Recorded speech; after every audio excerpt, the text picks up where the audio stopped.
नमस्कार। आज इस व्याख्यान के माध्यम से मैं आपको पादपों में कायिक भ्रूणोद्भवन यानी सोमेटिक एम्ब्रियोजेनेसिस की प्रक्रिया किस प्रकार संभव होती है बताने का प्रयास करूंगा।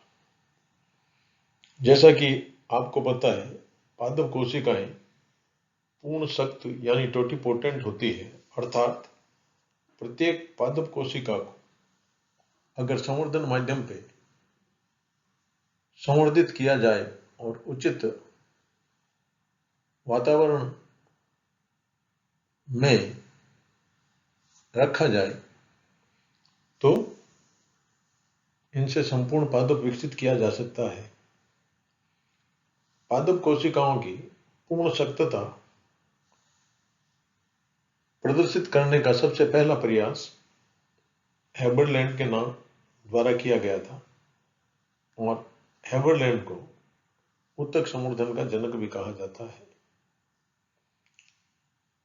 हेबरलैंड के पश्चात कई वैज्ञानिकों ने पादप कोशिकाओं, ऊतकों, अंगों इत्यादि को संवर्धन माध्यम पर संवर्धित करने के प्रयास किए गए।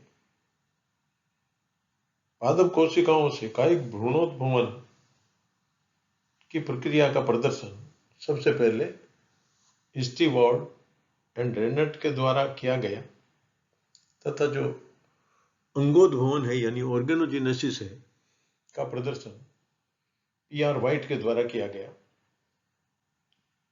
और इन जो कायिक भ्रूण ये बनते हैं कायिक कोशिकाओं से, उनका उपयोग कृत्रिम बीज यानी आर्टिफिशियल सीड बनाने में भी किया जाता है। तो आज इस व्याख्यान के माध्यम से सोमेटिक एम्ब्रियोजेनेसिस यानी कायिक भ्रूणोद्भवन क्या है, कितने प्रकार का होता है, आदि विषयों के बारे में जानकारी प्राप्त करेंगे। तो अगर कायिक भ्रूणोद्भवन को परिभाषित किया जाए तो इसकी परिभाषा इस प्रकार होगी, यानी पादप कोशिकाओं, ऊतकों अथवा अंगों को कृत्रिम संवर्धन माध्यम पर निर्जमीकृत एवं नियंत्रित अवस्थाओं में संवर्धित करने पर उत्पन्न होने वाले और विकसित होने वाले जो भ्रूण हैं वो कायिक भ्रूण कहलाते हैं। और ये जो प्रक्रिया है कायिक भ्रूणोद्भवन की प्रक्रिया कहलाती है। जो ये कायिक भ्रूण बनते हैं वो सिंगल कोशिका से बनते हैं और अंकुरित होने के पश्चात ये जो सामान्य भ्रूण होते हैं उन्हीं की तरह बिहेव करते हैं। कायिक भ्रूणोद्भवन की प्रक्रिया के बारे में सबसे पहले स्टीवर्ड, जो कि एक अमेरिकी वैज्ञानिक थे, तथा रेनट, जो जर्मन वैज्ञानिक थे, इन्होंने डेक्कस कैरोटे यानी गाजर की मूल से कायिक भ्रूण विकसित किए। जब गाजर की मूल के टुकड़ों को इन्होंने संवर्धन माध्यम पे संवर्धित किया तो उनसे सोमेटिक एम्ब्रियो का विकास हुआ। और ये जो सोमेटिक एम्ब्रियो है ये युग्मज भ्रूणों की तरह ही एकल कोशिका से बनते हैं। 1964 में भारतीय आणविक जीव वैज्ञानिक यानी इंडियन मोलिकुलर बायोलॉजिस्ट शिप्रा गुहा मुखर्जी तथा सतीश चंद्र महेश्वरी ने धतूरे प्लांट के जो एंथर्स थे उनमें से अगुणित जो परागकणों की कोशिकाएं थी उनसे कायिक भ्रूण बनाने में सफलता प्राप्त की। अब कायिक भ्रूणोद्भवन की जो प्रक्रिया है उनमें कितनी प्रावस्थाएं पाई जाती है, तो आइए जानते हैं कौन कौन सी प्रावस्था है। तो ऊतक संवर्धन तकनीक के द्वारा जब अपन कायिक भ्रूणोद्भवन की प्रक्रिया संपन्न करते हैं तो यह प्रक्रिया 4 चरणों में और प्रावस्थाओं में संपन्न होती है। पहली प्रावस्था है प्रेरण अवस्था, यानी इस अवस्था में संवर्धन माध्यम में प्रयुक्त होने वाले पादपवर्धी नियंत्रकों पर कोशिकाओं को संवर्धित किया जाता है और उन पर संवर्धित करने से कोशिकाओं में भ्रूण जनन की क्षमता विकसित होती है और इन कोशिकाओं में समसूत्री विभाजन होने प्रारंभ होते हैं तथा गोलाकार अवस्था के भ्रूण बनने की प्रक्रिया प्रारंभ हो जाती है। जो दूसरी प्रावस्था है जिसे विकास प्रावस्था कहते हैं, और इसमें जो गोलाकार अवस्था में भ्रूण थे वो विकास होकर कई कोशिकाओं की रचना में रूपांतरित हो जाते हैं। ये रचना विकास प्रावस्था और डेवलपमेंट फेज कहलाती है। तीसरी प्रावस्था है वो परिपक्वन प्रावस्था होती है। इस प्रावस्थाओं में कायिक भ्रूणों के आकार में वृद्धि नहीं होती, परंतु ये दृढ़ और कठोर होने लगते हैं और कायिक भ्रूण की जो परिपक्वता है उसे एब्सिसिक एसिड और शर्करा की उच्च सांद्रता के द्वारा बढ़ाया जाना संभव है। और जो चौथी प्रावस्था है वो अंकुरण प्रावस्था कहलाती है। इस प्रावस्था में जो कायिक भ्रूण संवर्धन माध्यम पर विकसित हुए थे और जिनका निर्माण कायिक कोशिकाओं से हुआ था वो अंकुरित होकर पूर्ण पादप में विकसित हो जाते हैं और कायिक भ्रूणों का जो अंकुरण है वो जिब्रेलिक एसिड के द्वारा बढ़ाया जा सकता है। अब कायिक भ्रूण कैसे निर्मित होते हैं इनको एक चित्र के माध्यम से अपन समझ सकते हैं। ये चित्र है जिसमें ये पादप है जो ए से प्रदर्शित किया गया है। इस पादप से एकल कोशिका प्रयुक्त होती है कायिक भ्रूणोत्पादन की प्रक्रिया में, जैसा कि मैंने पहले बताया, और ये कायिक कोशिका होती है।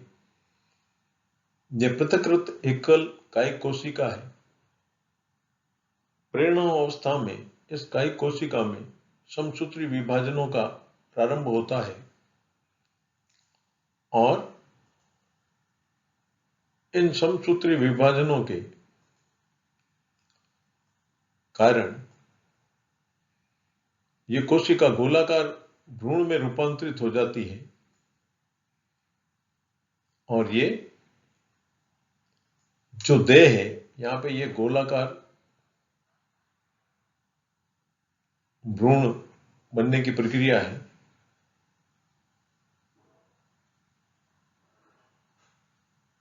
ये भी गोलाकार भ्रूण बनने की प्रक्रिया है।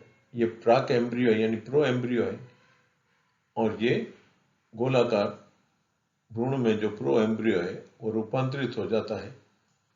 तत्पश्चात ये हार्ट शेप एम्ब्रियो में कन्वर्ट हो जाती है यानी हृदयाकार भ्रूण में कन्वर्ट हो जाती है और अंत में ये टोर्पिडो अवस्था में रूपांतरित हो जाती है और टोर्पिडो अवस्था के पश्चात ये भ्रूण अंकुरित होकर पुनः नए पादप का निर्माण करता है। तो कायिक भ्रूणोद्भवन की प्रक्रिया को चयनित पादप के किसी भी हिस्से से एकल कोशिका को पृथक किया जाता है। इसे पादपवर्धी नियंत्रकों पे रखा जाता है और पादपवर्धी नियंत्रकों पे रखने से इस कोशिका में विभाजन होते हैं। इस कोशिका में विभाजन के परिणाम स्वरूप दो कोशिकाओं का निर्माण होता है। ये दो कोशिका पुनः विभाजनों के द्वारा कोशिकाओं के समूह का निर्माण करती है जिसे प्राक भ्रूण और प्रो एम्ब्रियो भी कहा जाता है। यह प्रो एम्ब्रियो गोलाकार संरचनाओं में रूपांतरित हो जाता है। तत्पश्चात ये हृदयाकार संरचना में और फिर टॉर्पेडो संरचना में। इस प्रकार हम जो पादपों में कायिक भ्रूण जनन है उसकी प्रक्रिया को इस चित्र के माध्यम से समझ सकते हैं।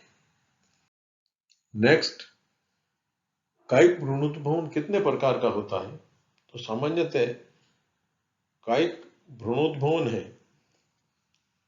वो 2 प्रकार का होता है और इसका ये वर्गीकरण है कायिक भ्रूणोद्भवन की प्रक्रियाओं का, ये शार्प एवं उनके साथियों के द्वारा दिया गया था। एक वह प्रक्रिया जिसे प्रत्यक्ष कायिक भ्रूणोद्भवन और डायरेक्ट सोमेटिक एम्ब्रियोजेनेसिस कहते हैं, और एक वह प्रक्रिया जिसे अप्रत्यक्ष कायिक भ्रूणोद्भवन जिसे इनडायरेक्ट सोमेटिक एम्ब्रियोजेनेसिस कहते हैं। अब इनमें अंतर क्या है? जैसे ये कर्तोतक है, कर्तोतक जिसे एक्सप्लांट कहते हैं, अगर कर्तोतक के से सीधे ही कर्तोतक की कोशिकाओं से कायिक भ्रूणों का निर्माण होता है तो यह प्रक्रिया प्रत्यक्ष कायिक भ्रूणोद्भवन कहलाती है। और अगर कर्तोतक से पहले केलस प्रावस्था का निर्माण होता है, केलस का निर्माण होता है, तत्पश्चात ये केलस है वो संगठित होकर कायिक भ्रूणों का निर्माण करते हैं, यानी ये सीधे नहीं होकर अप्रत्यक्ष रूप से कायिक भ्रूण बनते हैं। इस कारण इस प्रक्रिया को अप्रत्यक्ष कायिक भ्रूणोद्भवन की प्रक्रिया कहा जाता है। इस प्रकार के भ्रूण जनन में भाग लेने वाली कोशिकाओं प्रेरित भ्रूणजैनिक निर्धारक कोशिकाएं कहलाती है। पादपों में प्रत्यक्ष एवं अप्रत्यक्ष कायिक भ्रूणोद्भवन की प्रक्रियाओं को इस एक ही चित्र के द्वारा अपन आसानी से समझ सकते हैं। इस चित्र में जो ए हिस्सा है वो प्रत्यक्ष कायिक भ्रूणोद्भवन को समझाता है और बी जो हिस्सा है वो अप्रत्यक्ष कायिक भ्रूणोद्भवन को समझाता है। अगले व्याख्यान के माध्यम से मैं आपको कायिक भ्रूणोद्भवन के अनुप्रयोग क्या है और कायिक भ्रूणोद्भवन और अंग जनन में कौन कौन सी समस्याएं आती है इसके बारे में बताने का प्रयास करूंगा। तब तक के लिए घर में रहिए, सुरक्षित रहिए, पढ़ते रहिए। जय हिंद।